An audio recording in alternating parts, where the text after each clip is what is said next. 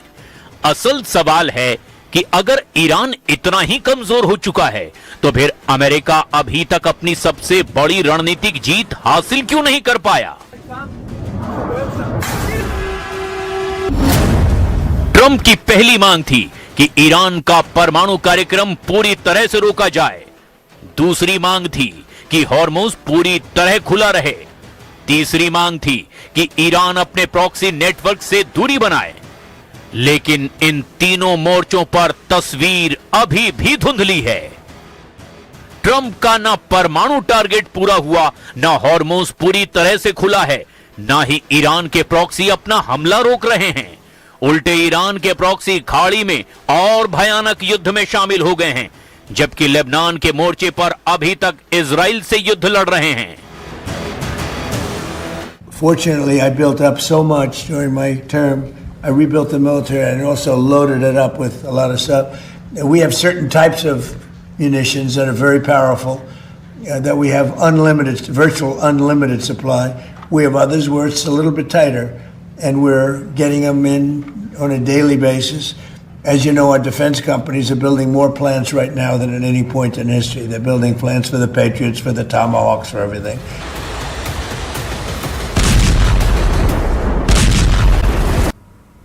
America Iran के तनाव के बीच रिपोर्ट में दावा किया गया है कि हॉर्मुज पर ईरान और ओमान के बीच समझौता हुआ है, लेकिन ईरान ने दावा किया कि आखिरी फैसला लेना बाकी है।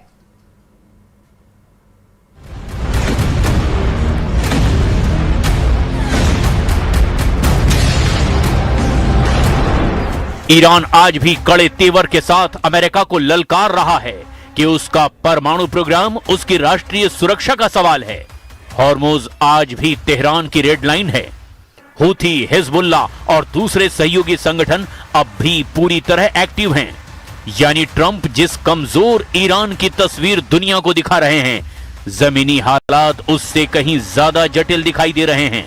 मतलब युद्ध सिर्फ मिसाइलों और ड्रोन से नहीं जीते जाते, युद्ध इच्छा शक्ति से भी जीते जाते हैं। और फिलहाल दोनों पक्ष यही साबित करने की कोशिश कर रहे हैं कि ईरान दोनों मोर्चों पर पूरी ताकत के साथ खड़ा है।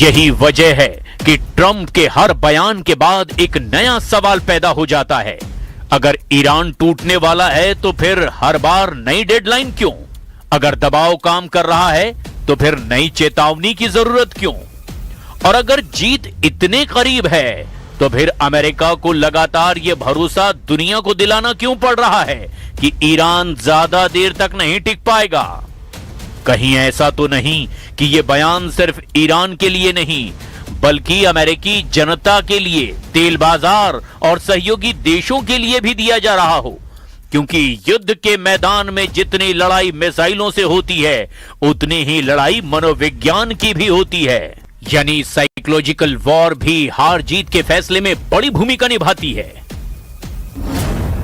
ट्रंप बोल रहे हैं ईरान थक चुका है। ईरान साफ साफ संदेश दे चुका है, हम झुकेंगे नहीं। बाजार सवाल कर रहा है, हॉर्मुज खुलेगा या नहीं? और दुनिया सवाल पूछ रही है, युद्ध बढ़ेगा या रुकेगा? इस जंग में अभी सबसे बड़ा फ्लैश पॉइंट हॉर्मुज ही बना हुआ है। दुनिया के ऊर्जा व्यापार की सबसे अहम समुद्री लाइन, जहां एक छोटी सी चिंगारी भी वैश्विक अर्थव्यवस्था को हिलाकर रख सकती है। और यही वजह है कि वॉशिंगटन, तेहरान, रियाद, अंकारा और इस्लामाबाद सभी की नजरें अगले कुछ दिनों पर टिकी हुई हैं। फिलहाल एक तस्वीर साफ है कि ट्रंप का आत्मविश्वास और ईरान की चुनौती दोनों अपने चरम पर हैं, लेकिन जमीन पर हालात बता रहे हैं ना तो अमेरिका को निर्णायक जीत मिली है और ना ही ईरान ने हार मानी है। यही वजह है कि पश्चिम एशिया की इस सबसे खतरनाक शतरंज में अगली चाल किसकी होगी, इस पर पूरी दुनिया की नजर टिकी हुई है। लेकिन सस्पेंस इस पर बना हुआ है कि आगे क्या होने वाला है। नई डील, नया सीज फायर, नया मिलिट्री ऑपरेशन या लंबा युद्ध। लेकिन पश्चिम एशिया की इस शतरंज में एक नया खिलाड़ी भी है और उसका नाम है मुस्तफा खामनेई। ईरान की सत्ता में बदलाव के बाद वॉशिंगटन को उम्मीद थी कि शायद तेहरान का रुख नरम पड़ेगा, लेकिन शुरुआती संकेत कुछ और ही कहानी सुना रहे हैं। रिपोर्ट के मुताबिक नए सुप्रीम लीडर मुस्तफा खामनेई को ईरान के कट्टरपंथी और रेवोल्यूशनरी गार्ड के मजबूत समर्थन के साथ सत्ता मिली है। ईरान जिस तरह से अपने तेवर दिखा रहा है, उसका मतलब बिल्कुल साफ है कि सत्ता बदली, नीति नहीं। ऊपर से ईरान के रेवोल्यूशनरी गार्ड का प्रभाव और ज्यादा बढ़ गया। परमाणु कार्यक्रम पर ईरान का रुख बेहद सख्त है और हॉर्मुज पर डील की सीमाओं को ईरान ने पहले से और ज्यादा बड़ा कर दिया है। उधर रिपोर्ट में दावा किया जा रहा है कि ईरान ने स्ट्रेट ऑफ हॉर्मुज पर अपनी पकड़ और ज्यादा मजबूत करने की तैयारी शुरू कर दी है। संसद में ऐसा बिल पेश किया गया जिसमें अमेरिका, इजराइल और दूसरे दुश्मन देशों के जहाजों की आवाजाही पर रोक लगाने का प्रस्ताव पेश किया गया।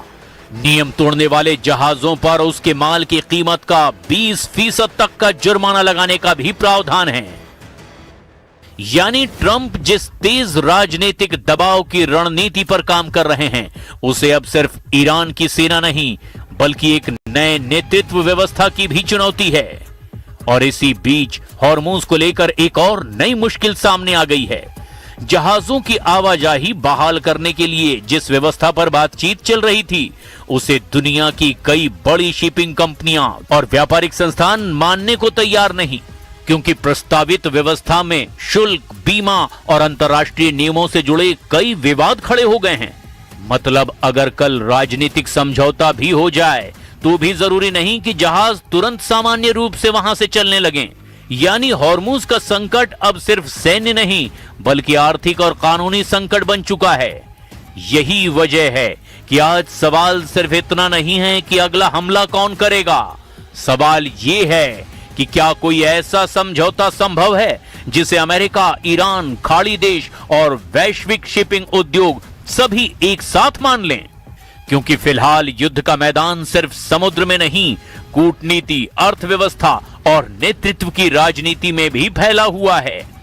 और जब तक इन तीनों मोर्चों पर समाधान नहीं निकलता, तब तक खाड़ी का ये संकट खत्म होने की बजाय और उलझता हुआ दिखाई दे रहा है।